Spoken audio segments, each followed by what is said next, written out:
Fala pessoal, tudo bem com vocês? Aqui quem fala é o professor Juarez Santiago e a gente vai dar continuidade ao nosso curso de Linux para programadores, tá? Bem, pessoal, o que a gente vai aprender hoje, certo? É um recurso chamado SSH, tá? Com SSH, pessoal, SSH é um protocolo, tá? Que é utilizado com cliente e servidor. Eu vou explicar o que é isso, utilizando a arquitetura cliente-servidor. Vou explicar mais ou menos o que é isso, tá? E o que é o SSH e por que ele é tão importante? Seguinte, pessoal, quando a gente está utilizando o Linux, né, todos esses comandos que a gente aprendeu até agora, de permissões, de privilégios, criar usuários, grupos, o root, né, vimos essa questão do arquivo sudoers, vimos toda essa questão de permissão, criar arquivo, criar pasta, ou seja, vimos os comandos básicos para a gente administrar esses arquivos e pastas de um sistema Linux, né? Sendo que, pessoal, uma das coisas muito importantes que a gente tem o Linux hoje é exatamente na parte dos servidores, tá? Grande parte dos sistemas que a gente utiliza hoje, por exemplo, eu não posso dizer com 100% de certeza o que essas empresas utilizam, né? Mas com certeza mais de 90% dos servidores que estão rodando no mundo hoje são Linux. Então, pode ser que o YouTube, o Facebook, o Instagram estejam rodando em cima de servidores Linux, tá? Se vocês tiverem alguma experiência com a AWS, né, vocês vão ver que você pode criar servidor Windows, Linux, né? Pode ser Unix, mas você vê que um dos muito utilizados são servidores Linux, né? Tanto com o Ubuntu, tinha o Core OS antigamente, não sei se ainda estão utilizando, tá? Mas basicamente é o seguinte, com o SSH, pessoal, a gente consegue mexer em computadores de forma remota. Ou seja, eu da minha casa, do meu computador, consigo mexer no computador que está lá nos Estados Unidos. Inclusive, grande parte dos sistemas que a gente faz hoje é baseado nisso. A gente aluga um computador, entre aspas, uma máquina virtual, tá? Ou pode ser no AWS, ou pode ser no Google Cloud, ou pode ser em outras plataformas, né? Que a gente consegue, pessoal, a gente aluga uma máquina virtual, pode ser Linux, e a gente consegue, da nossa casa, executar comandos nessa máquina que está lá nos Estados Unidos para fazer a mesma coisa que a gente faz na nossa máquina. É como se a gente estivesse lá, sentado lá da máquina, podendo programar, tá? Então, muitos sistemas hoje, a gente precisa criar um servidor web, precisa criar um servidor de arquivos, e a gente utiliza essas máquinas virtuais, que ficam, por exemplo, na Amazon AWS, né? Na Amazon Web Services. Então, o que acontece? A gente precisa de uma forma de poder gerenciar essas máquinas. Ou seja, e a gente utilizando o terminal. A gente mexe nelas utilizando o terminal. E para a gente se comunicar com essas máquinas que estão remotas, que estão, sei lá, nos Estados Unidos e na Europa, a gente usa o SSH. Então, todos os comandos que vocês aprenderam até agora, vocês vão poder executar nessas máquinas remotas, tá? É uma pena que a gente não tem como viabilizar a questão de um aluno acessar a máquina do outro, né? Quando eu estava trabalhando, né, dando aula presencial, a gente pegava o laboratório, cada aluno sentava em uma máquina e todos eles criavam um servidor web, um servidor SSH, e eu, no final, ia me conectando em cada uma das máquinas e pegando um arquivo que a gente tinha combinado, tá? Aí eu copiava para minha máquina, se eu conseguisse copiar para minha máquina, então valia a presença e valia um ponto, tá? Sendo que aqui a gente vai ver mais o conceito, pessoal. Eu vou ensinar para vocês como que a gente configura, como que a gente mexe algumas coisas, mas só que a prática em si, infelizmente, não vai dar para a gente fazer, porque a gente precisa de duas máquinas, tá bom? Beleza? Então vamos lá, vamos começar aqui. Então, de cara, vamos falar aqui, vamos ver o que é o Morimoto, não é? Carlos Morimoto, que é um cara que é referência na área do Linux, fala a respeito do Shell, né? Do SSH, desculpem, do SSH. Mais do que uma simples ferramenta de acesso remoto, o SSH é um verdadeiro canivete suíço. Ele permite administrar máquinas remotamente, executando inclusive aplicativos gráficos, permite transferir arquivos de várias formas diferentes e, como se não bastasse, permite também encapsular outros protocolos, permitindo, por exemplo, acessar uma seção do VNC através de um túnel seguro, tudo isso com segurança quase perfeita. Bem, pessoal, não sei se vocês já ouviram falar do Telnet, que é como se fosse um acesso remoto dos computadores Windows, né? O SSH, pessoal, ele veio exatamente para ser a forma mais segura de você poder mandar, executar comandos de forma remota. Porque imagina o seguinte, imagina se fosse aberto, todo mundo conseguisse ver o que eu estou mandando para aquela máquina. E pela internet ele conseguisse interceptar os comandos que eu estou mandando. Então isso seria um desastre, né? Então quase todo o sistema ia ser invadido dessa forma. Então com o SSH é feito um canal seguro para a gente poder trocar essas informações. Ou seja, eu da minha máquina consigo mandar um comando lá para a máquina que está nos Estados Unidos para ela fazer, criar uma pasta, subir um servidor, instalar um programa, certo? Assim vai. Então, basicamente, com o SSH, o que, é que a gente consegue fazer? A gente consegue acessar a máquina de forma remota, né? Deverá ser possível acessar a sua máquina como se estivesse conectado localmente ao seu console, né? Ou seja, eu estou aqui no meu terminal, no Linux, dou o comando com o SSH e continuo mexendo no meu terminal como se eu estivesse mexendo na minha máquina. Mas só que eu estou mexendo na máquina que está lá de forma remota. É tão legal isso que quando a gente está no laboratório, eu peço para um aluno subir um servidor SSH e eu da minha máquina crio uma pasta, por exemplo, na área de trabalho dele. Na hora que eu aperto aqui para criar a pasta, aparece a pasta na área de trabalho dele, sabe? Isso é muito legal. Então, a comunicação entre cliente e servidor é criptografada, utilizando chaves públicas e privadas, garantindo a transferência segura de dados. O que é isso? O SSH, pessoal, ele trabalha na arquitetura cliente-servidor. O que é isso? Eu preciso ter um programa que fica rodando em uma máquina, esperando alguém fazer alguma solicitação. Esse programa que fica lá parado, esperando alguém pedir alguma coisa, é um programa servidor. E o programa que faz a solicitação é o programa cliente. Então, por exemplo, acessar páginas web. A web, do jeito que a gente conhece, ela é baseada na arquitetura cliente-servidor também. Por quê? Porque eu tenho um site, sei lá, por exemplo, g1.com. O site g1.com, lá nos computadores do g1.com, está rodando um servidor web. E esse servidor está lá parado esperando alguém pedir. Você, da sua casa, tem um programa cliente, que é o browser, né? Que é o Chrome, Firefox, e aí você, da sua casa, solicita o servidor lá do G1 para mandar a página web para você. Então, essa arquitetura é a mesma quando a gente utiliza com o Shell. Eu preciso ter um programa cliente, que é um programa que fica na nossa máquina fazendo as solicitações, né, mandando executar as coisas, e eu tenho um programa servidor, que fica esperando receber solicitações. Então, são dois programas que a gente precisa configurar, o cliente e o servidor, ok? A comunicação entre esse cliente e esse servidor, ela é criptografada. É um esquema de chave público e privado que ele implementa, né? Se a gente precisar se preocupar com nada disso, né? Do ponto de vista técnico, a gente não precisa se preocupar com isso, que ele faz essa comunicação segura, beleza? Então, basicamente é isso. Espero que você já tenha entendido o que é o SSH e para que ele serve, tá? Basicamente, para a gente se comunicar com a máquina de forma remota, né? Sendo que eu estou falando para vocês que a gente pode usar via terminal, né? Assim, usando esses comandos. Mas existem formas de você ter uma interface gráfica também. Tu se comunica lá com o servidor e aparece uma interface gráfica na tua máquina. Aí tu clica, arrasta as coisas como se estivesse fazendo na tua máquina, mas na verdade está fazendo nessa máquina remota, beleza? Então, como eu falei para vocês, né? O SSH, ele trabalha com uma arquitetura cliente-servidor. Eu tenho um programa cliente e um programa servidor. E o que acontece?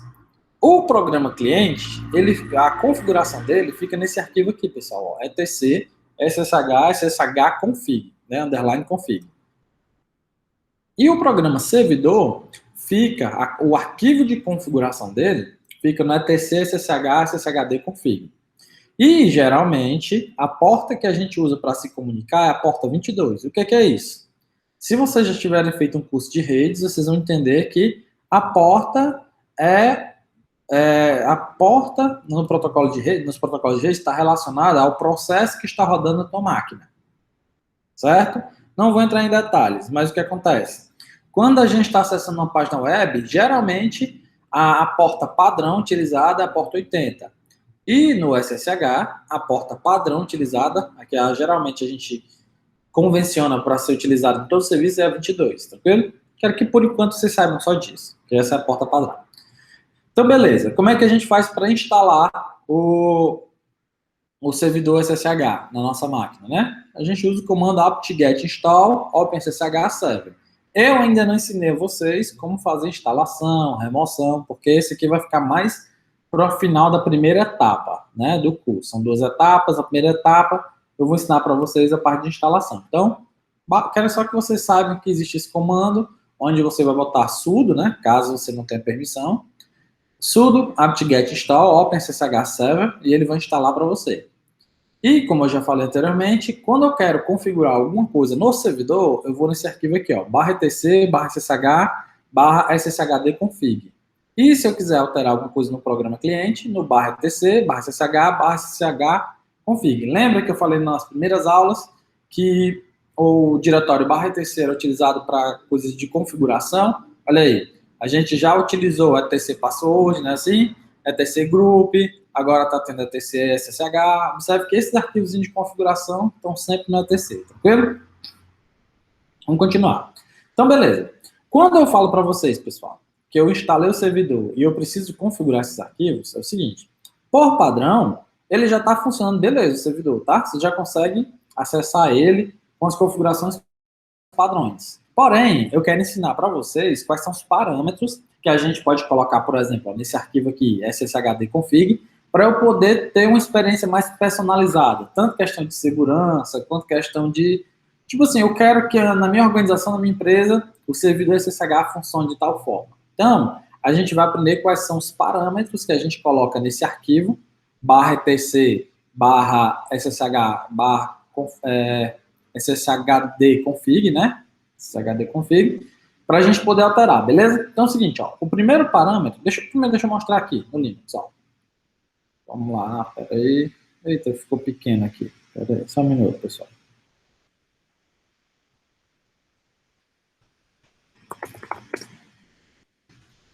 Vou aumentar bem aqui. Tá, pronto. Ó. Eu estou aqui no meu computador, então eu vou dar uma olhada aqui no arquivo /etc, /sshd-config. Tá. Aqui, ó. Espero que todos estejam conseguindo ver. Esse aqui é o meu arquivo, certo? Quando tem esse jogo da velha aqui no começo, né, quer dizer que isso aqui é um comentário. Então, isso aqui não vai fazer parte das configurações. Então, por exemplo, ó, de cara a gente está vendo aqui que tem algumas configurações padrões, né? Ó, use pan yes, x11 forward yes, print mod tno, tem essas coisas aqui, né? Ó, subsystem sftp, beleza? Isso vem por padrão. A gente vai entender, por exemplo, ó, deixa eu ver se for aqui, ó. Um minuto.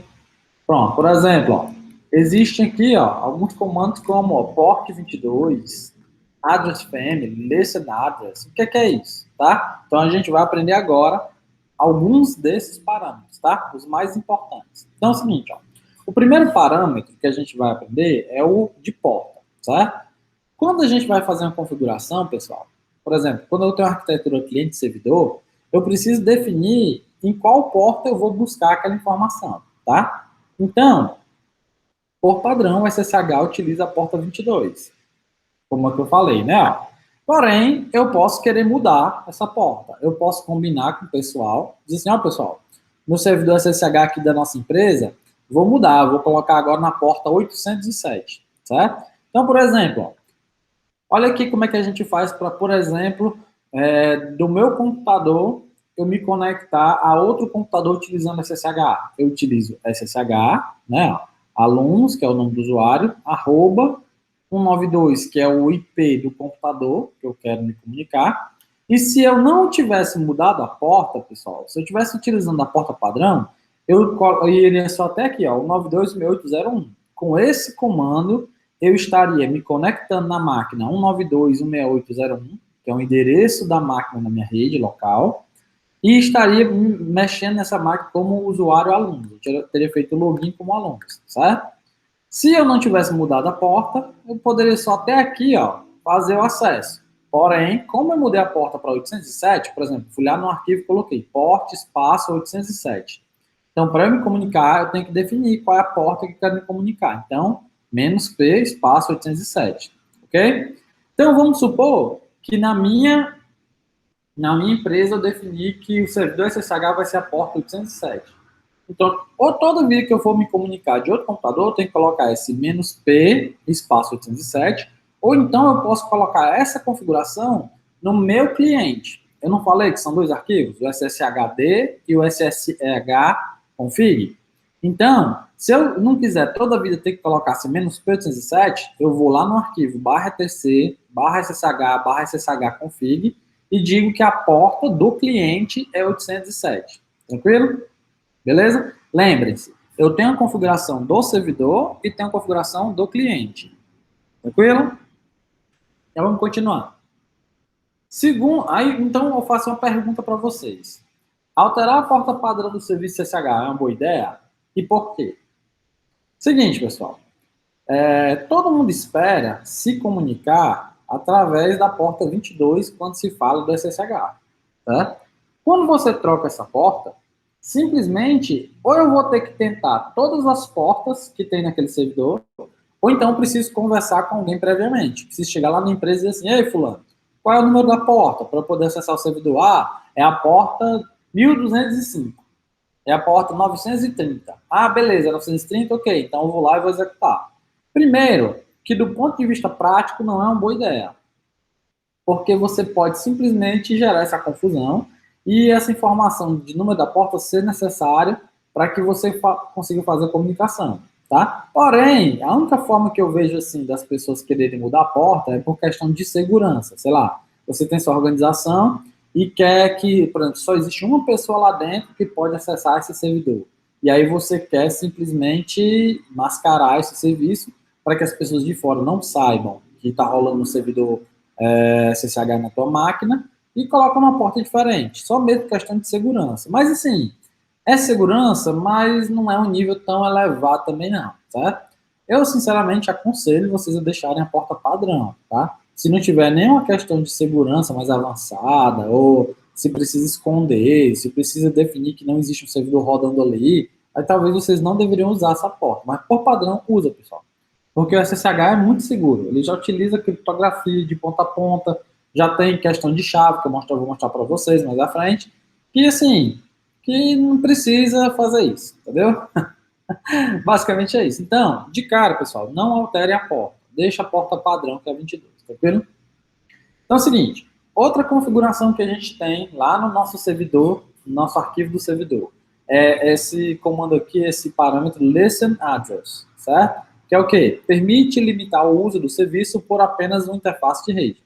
Pessoal, é o seguinte, toda vida que um computador se conecta em uma rede local, por exemplo, vamos supor que todos nós aqui, eu e vocês alunos, estamos no nosso laboratório e está todo mundo conectado na rede local. Tem um roteador aqui que está todo mundo conectado nele. Todo mundo nessa rede vai ter um número de IP, que é esse número aqui, certo? E o que acontece? Para eu poder me comunicar com a máquina, sei lá, do José, eu preciso saber qual é o IP dele. Da Fernanda, qual é o IP da Fernanda. E assim vai, tá? Então, pode acontecer, por exemplo, de que o meu computador tem um computador gigante que tem, sei lá, 10 placas de rede, tá? Eu tenho da 192.168.0.1 até 192.168.0.10. Eu tenho 1, 2, 3, 4, 5, 6, 7, 9, 10, beleza? Eu tenho esses 10 endereços aí. E eu posso definir o seguinte, quem quiser acessar o meu computador, que tem 10 placas de rede, para acessar o servidor SSH, ele tem que vir pela interface, pelo IP 192.168.0, sei lá, 7, certo? Então, é como se eu estivesse dizendo assim, ó, eu só estou escutando na interface 192.168.0.7, ou seja, só estou escutando nessa placa de rede que está com esse IP. Se vier a conexão de qualquer outra placa de rede nesse computador, não vou aceitar, beleza? Então, esse é o Listen Address, tranquilo? Já vimos a porta e vimos o endereço de IP que a gente quer escutar. Próximo parâmetro é o protocolo. Pessoal, eu não sei como é que está a evolução desse protocolo hoje, tá? Mas até algum tempo, até uns 2 anos, esse protocolo existia a versão 1 e a versão 2, tá? Então, ó, como está escrito aqui, atualmente utilizamos SSH2, mas ainda existem alguns protocolos, alguns poucos clientes que utilizam a primeira versão do protocolo. Por padrão, o SSH aceita conexões de clientes que utilizam um dos dois protocolos, tanto o protocolo 2 quanto o protocolo 1, certo? Então, ó, restringir a versão do protocolo ajuda a melhorar a segurança, pois evita que usuários utilizando cliente SSH antigo abram brechas para ataque. O protocolo 1, pessoal, ele é menos seguro que o protocolo 2, tá? Então, o que é que a gente faz? É aconselhável a gente chegar e colocar o protocolo, né, como protocolo 2. Ou seja, então aquelas falhas e problemas que existiam no protocolo 1, a gente meio que evita, porque se um usuário quiser se comunicar com o computador com esse protocolo, o servidor já não deixa, ele já barra, ok? Próximo parâmetro, permite root login. O que é isso? Determina se o servidor aceitará que usuários efetuem login como root. É altamente recomendado deixar essa opção setada como no, ou seja, permite root login, no. Lembra quando eu falei para vocês, das nossas aulas passadas, da questão de você não deixar que um usuário se torne root? O usuário root está desabilitado, não ter senha, para que você não consiga acessá-lo? Pois é, a gente pode fazer isso também no computador remoto. Né? Eu posso dizer que ninguém vai conseguir fazer login com o usuário root naquela máquina. Tá? É uma forma bem mais segura de garantir que o cara não vai poder mexer lá no seu servidor e vai fazer a maior besteira, certo? Permite root login novo. Tá. Outra configuração que a gente utiliza muito, e que principalmente eu vou fazer vários exercícios com vocês aqui a respeito disso, é o quê? É o Allow Users e o Deny, certo? Então, ó, por padrão, qualquer usuário cadastrado no sistema pode efetuar login, desde que se autentique. O que quer dizer isso? No meu computador, eu tenho três usuários. Eu tenho o Joari, eu tenho o Batman e tenho o Robin, certo?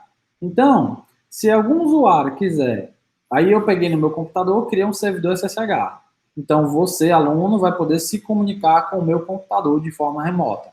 Então, para você acessar o meu computador, para você conseguir mexer alguma coisa, você precisa entrar no meu computador ou com o Joari, ou como Batman, ou como Robin. Por exemplo, se você criar um usuário chamado, sei lá, Maria, e quiser logar, se no meu computador não existir o usuário Maria, você não vai conseguir fazer login, certo? Então, por exemplo, imagine um computador que tenha, sei lá, dezenas de usuários.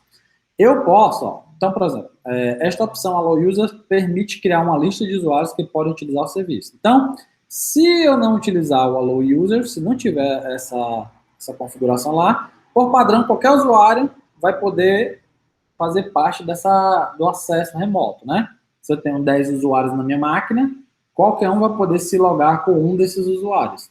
Agora, se eu quiser limitar só para alguns usuários, então eu posso usar o Allow Users, né? Ó, Hello Users, Joari, espaço Pedro, espaço José. Então, estou dizendo que todo mundo de fora que quiser acessar a minha máquina de forma remota, precisa se logar com um desses três usuários, certo? Assim como também eu tenho a opção Deny Users, né? Que essa opção permite criar uma lista de usuários que não podem utilizar o serviço de SSH. Tranquilo? Então, por exemplo, vamos supor que eu quero que todos os usuários, vamos supor que eu tenho 100 usuários na minha máquina, beleza? Se eu quiser que só 3 acessem, então eu vou fazer como? Alô user, sei lá, Joari, Pedro e José. E aí os outros 97 não vão conseguir acessar. Agora vamos supor que eu quero bloquear só 2 usuários e todos os outros 98 eu quero que tenham acesso. Então eu uso o Deny Users, né? Ó. Então, os usuários, admin e alunos não vão poder acessar a minha máquina. Agora os outros 98 usuários que tem lá vão poder acessar sim, tá? Então, ó, eu posso usar elas duas aqui em conjunto também, certo? Ó, eu quero... Mas só que vai um pouco no meu sentido, né? Não sei. Mas vamos lá, vamos para a próxima. Da mesma forma como eu posso permitir e bloquear pessoas a usarem o sistema, pessoal, eu posso também permitir e bloquear grupos. Então, com a Hello Groups, eu posso dizer o seguinte, que todos os usuários que pertencerem ao grupo professores, né, podem fazer login nesse sistema. Assim como eu posso bloquear todos os usuários, né, que não fazem parte os usuários que fazem parte do grupo alunos não podem utilizar o SSH, ok? É bem intuitivo, né, ó. Hello, permitir users, deny, bloquear users, né? Hello, grupo, permitir grupo e bloquear grupo, ok? Tá. Já a próxima. Permite empty passwords. Então, o que é isso? Essa opção faz com que qualquer conta sem senha fique automaticamente desativada no SSH. Então, se eu tenho um usuário chamado, sei lá, Maria, que ela não tem senha, eu não quero que as pessoas consigam acessar o meu computador através do usuário Maria, porque Maria não tem password, por exemplo. Então, eu digo o seguinte, todos os usuários que não têm password não vão poder se logar no sistema. Aí eu pego e boto isso. Não, permite passwords vazios? Não. Então, não, tá?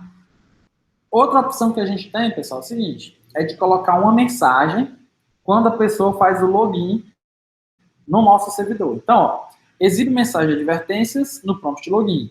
A mensagem é especificada através da opção banner, onde você indica um arquivo de texto com conteúdo mostrado. Então, por exemplo, ó, vamos supor que eu quero colocar um texto.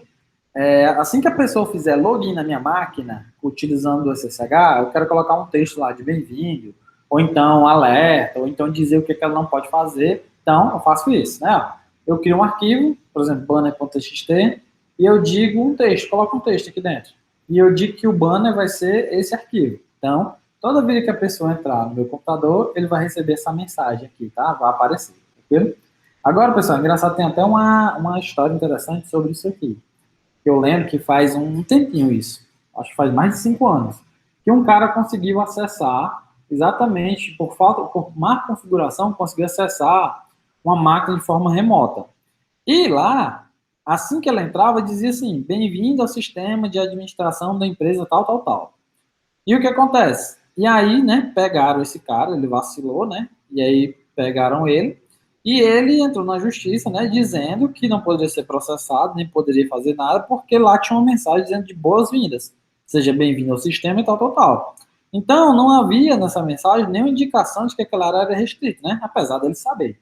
Mas como não havia, dizem, não sei se essa história é exatamente verdade, mas falam, que é a história que eu escutei, que por causa disso ele conseguiu se livrar, né? Se livrar da justiça só por causa dessa mensagem. Então, até uma coisinha simples dessa, né, da mensagem que tu coloca, pode ter implicação, assim, séria no desenvolvimento, certo?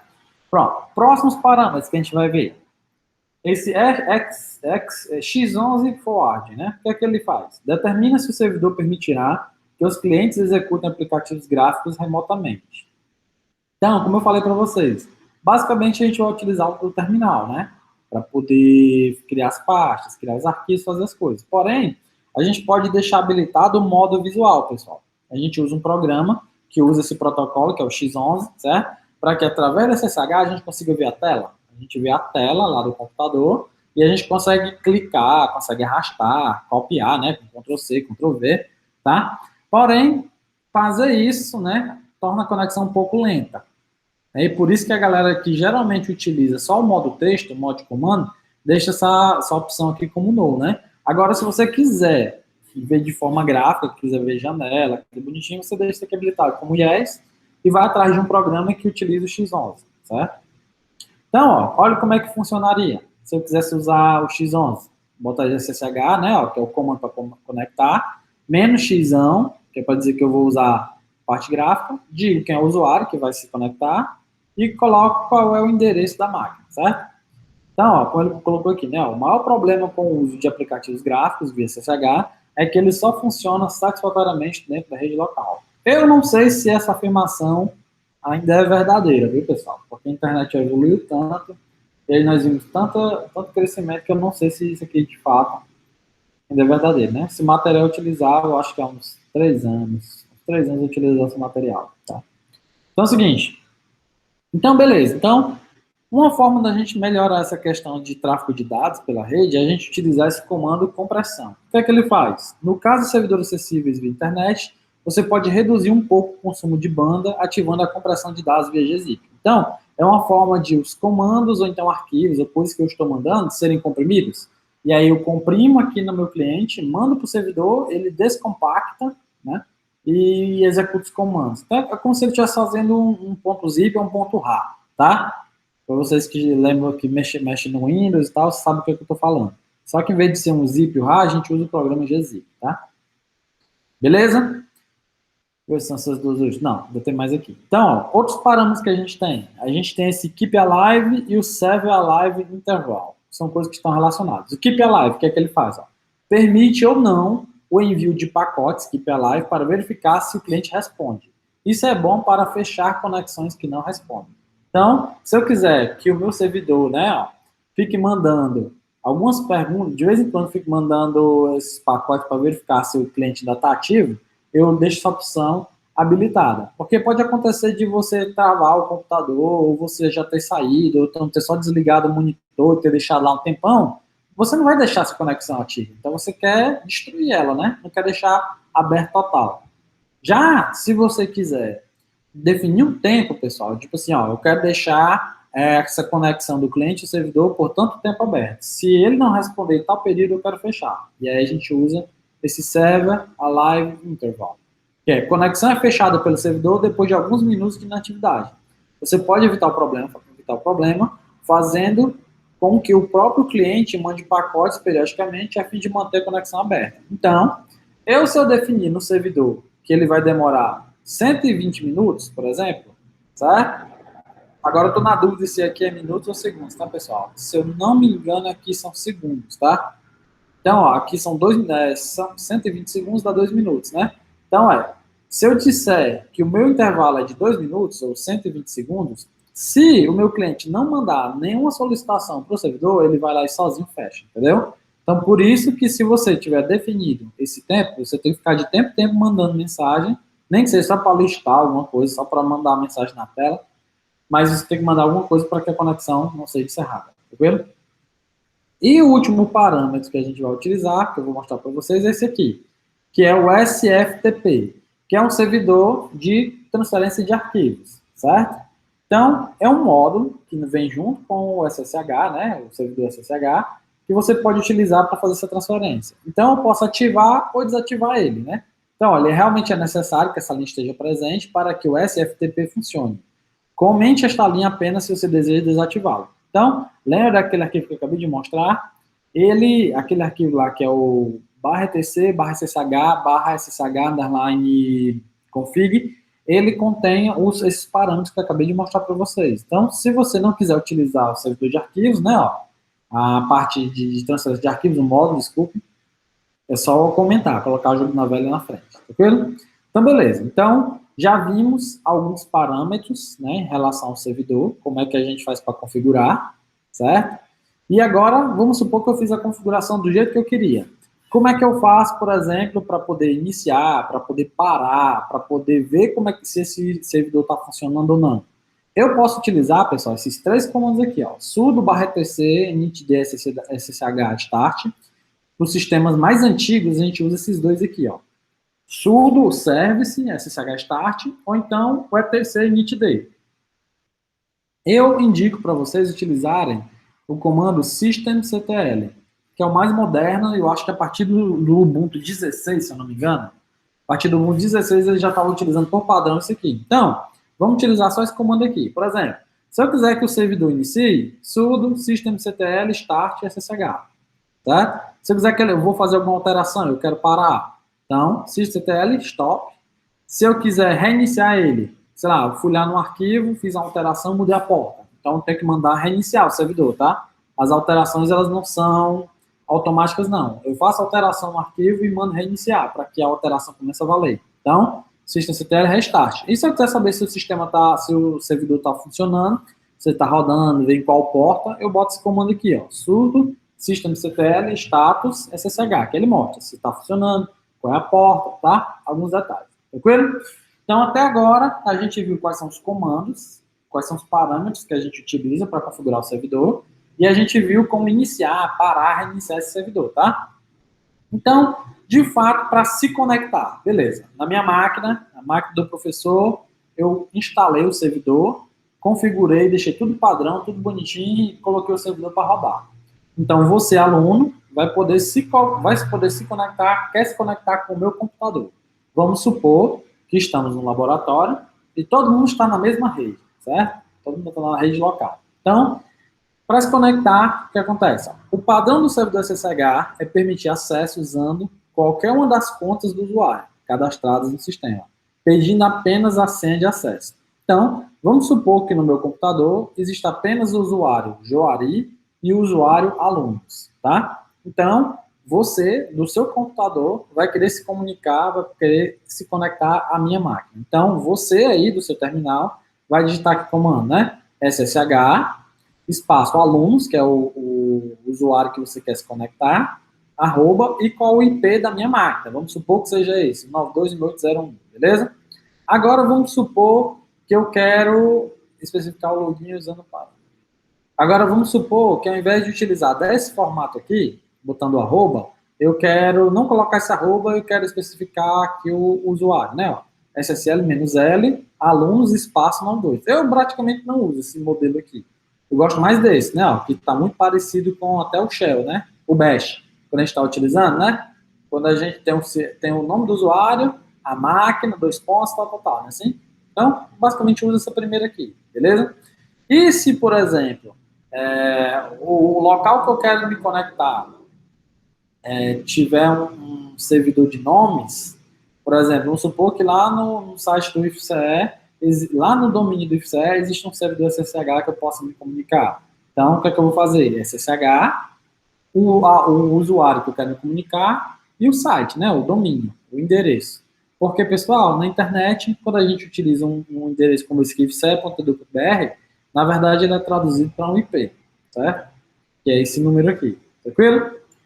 Então, por o seguinte, então vamos supor que está todo mundo aqui na máquina local, né, na minha rede local, e a gente quer, por exemplo, definir nomes para o computador de vocês. Vamos supor que o João está na máquina 192.168.0.30 e a Maria está na 192.0.50. Ao invés de eu colocar 192.0.30, 192.0.50, eu queria colocar João e Maria. Como é que eu faço isso? Certo? Caso você omita o nome do usuário... antes disso, pessoal, vamos supor que eu quero me conectar aqui, certo? Eu estou aqui no meu computador, ó, peraí. Estou no meu computador, eu vou digitar assim, SSH 192.168.0.1, por exemplo, tá? O que é que eu estou fazendo? O que eu ensinei para vocês, a gente tem que colocar assim, né? Ó, alunos, arroba, 192, né? Assim? Mas vamos supor que eu vou omitir essa parte aqui do usuário. Quando eu estou omitindo essa parte, o que é que eu estou dizendo? Nesse momento aqui, eu não estou logado com o usuário, estou logado com o usuário Joari, né? Assim? Se no SSH não disser qual é o usuário que eu quero utilizar, é como se eu estivesse querendo me conectar com o usuário Joari nessa máquina, tranquilo? Então é isso, ó. O padrão do servidor SSH é permitir acesso usando qualquer uma das contas do usuário. Opa, tá aqui, ó. Caso você omita o nome do usuário, que foi o que eu fiz lá, o SSH presume que você quer acessar usando o mesmo login que está utilizando na máquina local, beleza? Então, ó, ao acessar micros dentro da LAN, você pode também chamá-los pelo nome. Como eu falei para vocês, vamos supor que está todo mundo aqui na mesma rede. Todo mundo conectado no mesmo switch ou roteador. E a gente quer dizer assim, ó, rapaz, o computador do João é 192.168.0.30. Em vez de ter que ficar digitando 92.168.0.30, pessoal, existe esse arquivo aqui, que é o /etc/hosts. O que é que ele faz? Eu digo que um IP, um número, vai ser chamado por um nome específico. Então, por exemplo, ó, na hora que eu for me conectar, vamos supor que eu tenho aqui, né, ó, eu tenho um servidor ifce.edu.br, assim, eu posso me conectar a esse computador aqui, botando assim, ó, ssh alunos, arroba, 192.168.0.33. Posso? Mas só que se eu vier nesse arquivo aqui, o etc hosts, e disser que 192.168.0 é servidor, ó, escrevi o nome servidor. Então, na hora que eu fizer alunos, arroba, servidor, o meu computador vai traduzir, vai procurar. Peraí, existe algum nome chamado servidor no arquivo etc hosts? Opa, tem sim, tá aqui. Beleza. Então, eu vou traduzir ele para o IP 192.168.0.33, tranquilo? Então, ó, a configuração do arquivo etc host vale apenas para a própria máquina e nada mais é do que um arquivo com aliases. O que é isso? Eu simplesmente tenho um arquivo que está na minha máquina que, se eu digitar tal nome, ele vai traduzir esse nome para um IP específico, tranquilo? Como eu falei aqui, vale lembrar que isso vai ficar só dentro da minha máquina, tranquilo? Então, por exemplo, eu poderia... por exemplo, um sistema que eu criei, que eu utilizo uma conta da AWS, da Amazon. E aí ele tem um IP gigantesco, ou então um nome muito esquisito. Em vez de ter que ficar copiando aquele endereço toda a vida, eu posso vir lá no meu arquivo /etc/hosts e dizer que aquele número esquisito, ou então aquele IPzão gigante, vai se chamar AWS. Então, quando eu for me conectar, não preciso colocar aquele nomezão grande, boto só AWS, que o meu computador vai traduzir, tranquilo? Beleza? Então é o seguinte, até agora nós vimos que para poder se comunicar de um cliente a um servidor, a gente tem que ter o mesmo usuário naquele computador, né? E eu preciso colocar a senha daquele usuário para poder me conectar, tá?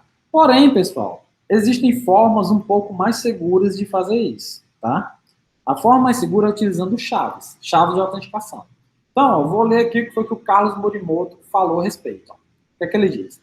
Por mais seguras que sejam suas senhas, sempre existe uma pequena possibilidade de que um atacante descubra alguma delas, observando enquanto você digita no teclado, ou simplesmente consiga adivinhá-las a partir de informações pessoais ou de senhas antigas. Se você tem um hábito de usar as mesmas senhas em vários locais, a possibilidade cresce, pois muitos serviços armazenam ou transmitem senhas de forma não segura. Por isso, as senhas acabam sendo o ponto fraco da segurança, certo? A gente pode ter um sistema super seguro, com um protocolo bom de criptografia, seguindo, sei lá, um monte de técnicas interessantes. Mas se a sua senha é fraca, adeus, né? Não tem o que fazer. Então, para tentar fugir disso, pessoal, que a gente tem a questão de chaves, certo? De autenticação. Né? O SSH oferece uma resposta para o problema da senha, né? Anteriormente citado. Em vez de depender unicamente da senha, como forma de autenticação, você pode utilizar um par de chaves da autenticação, onde a chave pública é instalada nos servidores que serão acessados e a chave privada é protegida por uma frase, sem que a chave se torne inútil, certo? Então, ó, é preciso saber a frase e, além dela, ter a chave privada, um arquivo salvo no HD ou em um pendrive, certo? Por exemplo, eu geralmente uso sem essa frase, né? Eu crio uma chave, deixo no meu computador e se alguém acessar meu computador, vai conseguir acessar o servidor remoto, né? Mas assim, para mim, minha parte da segurança é que meu computador ter senha, né? Teoricamente, só eu poderia acessá-lo, certo? Tranquilo? Então vamos ver como é que é feito isso, essa questão das chaves, tá? Primeiro, como ele falou aqui, eu tenho que criar duas chaves, né? Uma chave que eu vou mandar lá para o servidor, que é a chave pública, e a chave privada vai ficar só comigo, no meu computador. E eu tenho que guardar essa chave, pessoal. Porque se eu perder essa chave, adeus. Eu não tenho mais como me conectar com aquele servidor, né? Certo? Se a única forma de me conectar com ele for através da chave, e eu perder a chave, adeus. Preciso ligar para o administrador e pedir assim, rapaz, gera outra chave para mim, ou alguma coisa, entendeu? Certo? Então, beleza. Então, primeiro, como é que eu faço para gerar essas chaves? A gente usa esse comando aqui, né? Ó, SSH Kijin, -TRSA. Aí ele vai criar uma chave privada e uma pública, tá? E o que acontece, ó? Essa chave aqui, ele é secreta, né? Ó, e ela deve estar obrigatoriamente no modo 600. Lembra que eu falei para vocês a questão de permissão? O que é que vai ser esse 600, né? Vai ser o quê? 4 com 2. 4 é ler e 2 é escrever, né? Assim? Somente o dono do arquivo vai poder ler e escrever. E o resto dos usuários não vão poder fazer nada, certo? Então, eu tenho que mudar a permissão dessa chave e colocar e copiar a chave pública lá para o servidor, certo? É desse jeito que funciona. Então, pessoal, como eu falei para vocês, muita gente vai utilizar, por exemplo, o servidor SSH sem nunca saber nem o que é permissão nem nada. E aí vai dar um erro desse. E eles não têm a menor ideia do que significa isso, por que é desse jeito, entendeu? Então, por isso que é importante a gente saber esses conceitos, né? De permissão e tal. Então, de cara, por uma questão de segurança, né? Ó, o SSH exige que esse arquivo privado, né? A chave pública e privada, essa chave privada, ela tenha só esse esquema de permissão aqui, né? Onde só o dono pode ler e escrever. Ninguém mais pode fazer nada, tá? Criar as chaves, mudar a permissão da chave privada, e quando eu copio a chave pública por servidor, ó, tá vendo? Ó, eu vou colocar o meu login, né? Ó, por exemplo, alunos, e vou colocar aqui o 92.180.33, né? Quando eu fizer isso, ele vai pedir a senha, e assim que você logar, ele vai copiar a tua chave pública lá para o servidor. E a partir desse momento, pessoal, toda vez que você agora for fazer login, ele vai comparar a tua chave pública com a privada e ver se você é realmente aquele usuário, certo? Então, a partir desse momento, se eu não tiver configurado, né, no meu caso, eu não coloquei chave de acesso, de senha, eu coloquei só a chave primária e a pública, e eu já executo. Não necessariamente isso é uma boa prática, na verdade é uma má prática, né? Que é interessante você ter. Mas no meu caso, eu estou falando da minha experiência, minha situação, eu não coloco senha. Depois que eu coloco essa chave pública e privada, pronto, deixa aberto, certo?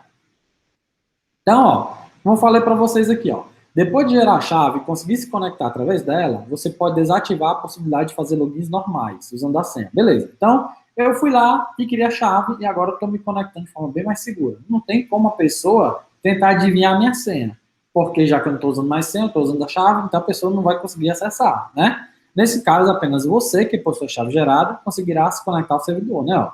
Outras pessoas, mesmo que descubram a senha de algumas das contas, não terão como se conectar, nem como instalar uma nova chave para fazer isso, a menos que tenha acesso físico ao servidor. Então, a partir do momento que eu deixo de utilizar a senha no meu servidor SSH e uso só as chaves, aí o nível de segurança aumentou muito. Porque por mais que algumas pessoas saibam a senha de usuários lá, elas não vão conseguir, tá? Porque eu tenho que desabilitar. Então, para desabilitar isso, o que é que eu vou fazer, né? Então, isso significa que mesmo que alguém com a senha de root do seu servidor em mãos, não conseguiria fazer nada remotamente. Para incrementar a segurança, a gente vai lá naquele arquivo de configuração, lá no sshd-config, a gente vai colocar esses dois parâmetros aqui, tá? O que é que ele significa? O primeiro parâmetro diz o quê? Ó? Permite desativar o uso de senha como esperado. Então, ó, ele está dizendo que para se autenticar no servidor, eu não aceito senha. Então, se eu não estou aceitando senha, é porque eu estou aceitando só chave, não é assim? E use panel quer dizer o quê? Desativar qualquer outra forma de identificação, com exceção das chaves. Beleza? Então, pronto. Então, fazendo isso, para poder se conectar, eu vou ter que usar chaves e todo mundo que estiver senha não vai conseguir. Tá? Só mais questão de segurança. Beleza? E para finalizar a aula de hoje, pessoal, né, porque está ficando um pouquinho longa, a gente vai aprender como é que a gente faz para poder transferir alguma coisa que está no meu computador para esse computador remoto. Para fazer isso, a gente utiliza esse comando aqui, ó, o SCP, certo? Permite a cópia de arquivos entre cliente e servidor. Então, como é que funciona? Não tem o CP, que é o cópia, né? Que é o copiar, que eu boto um arquivo de um que está numa pasta para outra parte de destino. Então, aumenta só o Szinho aqui na frente, né? Só para você poder lembrar. SCP, beleza? Então, por exemplo, ó, vamos supor que eu quero copiar o arquivo script.txt, que está dentro de /home/alunos, para a pasta /home/alunos nesse computador aqui, no 192.6801. Como é que eu faço? Na origem e destino, eu vou pegar o arquivo que está no meu computador, certo? Botei o caminho dele, espaço e coloco o usuário que eu quero conectar, a máquina, 2 pontos, e eu digo onde é que eu quero copiar esse arquivo. Então, o que é que ele vai fazer? Ele vai pegar o arquivo local da tua máquina, vai abrir uma conexão via SSH e vai copiar para essa pasta aqui. Beleza? Agora, vamos supor que eu quisesse o contrário. Eu quisesse pegar alguma coisa que está lá no servidor, lá no computador da AWS, e trazer para minha máquina local.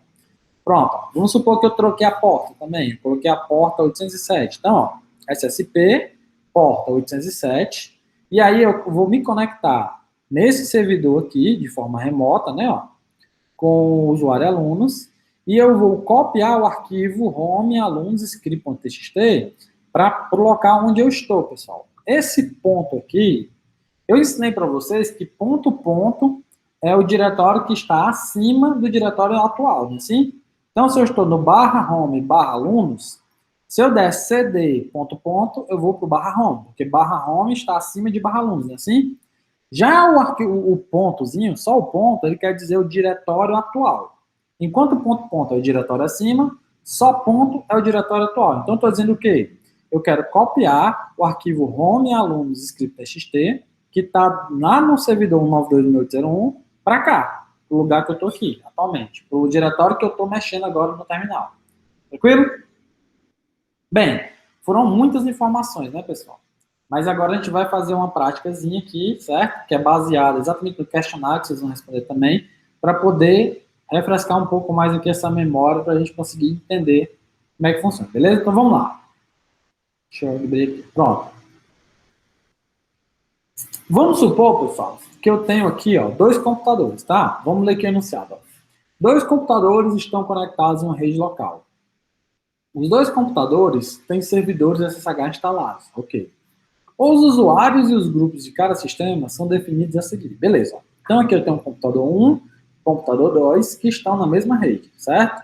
E aqui eu tenho um arquivo especificando quais são os grupos de cada um, beleza? Dizendo se esse usuário tem grupo secundário e se ele tem algum password, certo? Por exemplo, ó, no computador 1, o usuário Goku, ele tem um password 222. E já o usuário Goku não tem nenhum grupo, né? Ó, não pertence a nenhum grupo, beleza?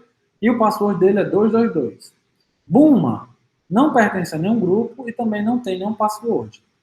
E quando a gente vai olhar o arquivo sshd config desse computador, a gente vê que ele definiu a porta 2222, que ele só vai escutar, né, ó, através dessa interface de rede, que os únicos usuários que ele vai permitir é o Goku e a Bulma, que se algum usuário quiser fazer login direto nele aqui, né, com o root, eu não vou permitir, e que se o usuário não tiver senha, eu também não vou permitir. Não é assim? Beleza. No segundo computador, eu sei que o usuário Cell faz parte do grupo Evil. E o password dele é 123. O Freeza, o usuário Freeza faz parte do grupo Evil. E password 145. Vegeta não pertence a nenhum grupo e não tem password. E Antia também não pertence a nenhum grupo, mas tem um password 777. E no computador 2 a gente tem essa configuração, que é a porta 234, que ele está escutando, né? E que a interface de rede é 192.168.25.44. E as únicas pessoas que vão poder acessar aqui, né, esse computador, são as pessoas que fazem parte do grupo Evil. Então, quem não pertence ao grupo Evil não vai conseguir acessar. Já nesse aqui, só os usuários do Goku e Bulma vão conseguir acessar, beleza? Então, pessoal, baseado nisso, a gente vai ver vários usuários tentando se comunicar, tentando se conectar a um computador, e a gente vai ver se ele consegue se conectar ou não, baseado nessas configurações. Então, você vai marcar V se a conexão tiver se realizado com sucesso e F se ela não acontecer. E a gente precisa justificar também, tá? Então, vamos ver aqui, ó. Primeira coisa, eu estou no computador 1, certo? Ó, e estou como usuário. E eu quero me conectar na porta 2345 do computador 192.168.44. Beleza, vamos olhar aqui. Primeiro, usuário Bulma, pessoal. É de qual computador? É do computador 1, né? Beleza. E eu quero me conectar a 192.168.25.44. Espera aí, opa. Já estou vendo aqui que tem coisa errada. Já não vou conseguir me conectar. Por quê? Porque o endereço IP é diferente, ó. Tá diferente, tá vendo? E outra coisa, a porta também tá diferente, ó. Eu tentei me conectar pela 2345, mas a porta aqui, ó, é a 222. Então aqui eu já vou não conseguir. Segundo, eu quero o Goku, beleza, Goku é desse computador aqui, né? Na interface 192.168.25.7, opa, beleza, tá certo aqui, né, ó. O IP que ele vai se conectar tá certo. Na porta 222, vamos ver aqui, 22, beleza, tá certo. Ok. Vamos ver se o Goku consegue se conectar. Ele tá dizendo aqui, ó, que se não tiver password, ele não consegue. E se ele for tentar login, também não consegue. Goku tem password, pessoal? Opa, tem, ó. Tem 222, então, beleza. Ok, conseguiu se conectar aqui, né? Que verdadeiro, tá? Próximo. Eu quero me conectar no usuário Vegeta, que é o computador 2, e a interface é 2544. 9225, pronto, beleza, tá ok. Qual é a porta? 222. Opa, já não dá, porque a porta aqui é 2345, tá vendo? Então, aqui já não dá o Vegeta, beleza? Opa, não, desculpa, eu li foi no canto errado, pessoal. É 235, tá aqui, ó. Deixa eu colocar aqui, pronto. 235, Vegeta, 192.168.25, ó. Vegeta tá aqui, tranquilo? Ok. 192.168.25.44, tranquilo também. Porta 2345, tranquilo também. Vamos ver se o Vegeta consegue entrar aqui. Alô, grupo Evil. Ele está dizendo que só quem pertence ao grupo Evil que consegue acessar. Vegeta, faz parte do grupo Evil? Opa, não tá. Então, ele não vai conseguir se conectar porque ele não está no grupo especificado, beleza? Pronto. Próxima questão. Goku, quero me conectar com o usuário Goku. Então, Goku é qual computador? É o computador 1, não é assim? Beleza. 192.25.44. Opa, já não dá certo, ó. Já morreu aqui, porque o endereço está errado. Beleza? Próxima questão. Eu quero me conectar com o usuário Cell. Vamos ver, o Cell é nesse computador aqui, computador 2, né? 92.25.44, beleza. O endereço está ok. Porta 2345, beleza, está ok. E ele está dizendo que só se conecta nesse computador quem faz parte do grupo Evil. O Freeza faz parte? Opa, faz sim. Então aqui, ok, ele se conecta, né? Verdadeiro, ele consegue se conectar. Vamos para a próxima. Goku. Goku é do computador 1. Qual é o IP? 192.168.25.7. Beleza, tá ok. Qual é a porta? 222. Opa, tá ok também. Então, vamos ver se Goku consegue acessar aqui. Goku está... Ah, pessoal, tá igual, ó. Essa aqui. Então, verdadeiro também, né, ó. Essa aqui tá igual a essa. 2 tá igual a 6. Verdadeiro. Vamos pro próximo. 7. Yancha tá no 2. Pronto. Computador 2544. Tá ok. 2345, tá ok. Vamos ver se o Yantia consegue. Só consegue acessar esse computador quando faz parte do grupo Evil. Yantia faz parte? Opa, faz não. Então, não consegue se conectar. E a última questão é o Freeza. Freeza é esse computador 2. 192.25.44. Opa, IP tá ok. Porta 222. Opa, tá errado. 2345. Então já não dá. Beleza, pessoal? Então, a prática de hoje vai ser baseada nisso, tá? O questionário de hoje. Eu vou colocar situações como essa e vocês vão me dizer se a conexão acontece ou não acontece. Tranquilo? Porque o que eu mostrei para vocês é exatamente como configurar o servidor, né? E principalmente ver como fazer a comunicação com ele. Tranquilo? Então, basicamente a aula de hoje é isso. Né? Não esqueçam de fazer o formulário, né, o questionário. E, infelizmente, a gente não poderia continuar. Por exemplo, aqui, ó, essa prática que geralmente eu utilizo, eu mando alguns comandos, né, para que o pessoal, meus alunos, façam. E aí, no final, eu peço para eles criarem um arquivo e eu consigo acessar do meu computador, para saber se eles conseguiram tanto instalar, como criar, como configurar direitinho, entendeu? E aí, infelizmente, a gente não vai conseguir dar prosseguimento pelo fato de ser remoto, né? Teve até um aluno que eu não vou citar o nome, né, que sugeriu a gente fazer vocês criarem uma conta no AWS. Mas aí, pessoal, eu achei um pouco complicado, sabe? Porque até os e-mails institucionais a gente teve dificuldade, imagina ter que criar uma conta lá, ter que configurar, ia ter muita dúvida, tá? Então, para essa aula, infelizmente, a gente vai ficar mais na parte teórica, tá, pessoal? Se a gente tiver uma oportunidade, em outro momento, né, talvez uma aula síncrona, eu mostro para vocês como a gente pode fazer isso, usando aqui a minha conta da AWS, tá bem? Valeu, pessoal. Não esqueça de fazer as práticas, né, o questionário, e tenha um ótimo final de semana. Um abraço para todos. Valeu. Espero que tenham gostado.